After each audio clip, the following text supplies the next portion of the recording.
Amara had always loved the feeling of earning her own money. By 32, she owned a sleek apartment overlooking the city skyline, drove a silver SUV, and managed a growing logistics company that people in Nairobi admired. Her friends described her as disciplined, sharp, and independent, the kind of woman who didn't need anyone. And yet, every Friday evening, she packed an overnight bag and drove across town to see Brian. Brian lived in a single rented room in a crowded neighborhood where the streets were loud with music and charcoal smoke. He wasn't formally employed. He did daily jobs, construction one day, loading trucks the next, sometimes washing cars, anything that paid cash by sunset. Some days he earned well, some days he came home with nothing. Amara told herself she admired his resilience. They didn't live together.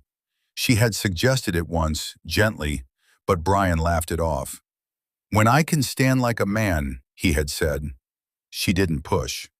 On Saturdays, she would arrive with groceries, toiletries, sometimes new clothes folded neatly in shopping bags. Brian would smile, kiss her forehead, and call her Madam CEO in a teasing tone that warmed her and unsettled her at the same time. By evening, the teasing would often turn into something else. Brian liked to drink. At first, it had been casual, just a few bottles with friends after work. But gradually, the bottles multiplied. The laughter grew louder, then heavier. When he drank, he became unpredictable. Not violent, but sharp-tongued, defensive, distant.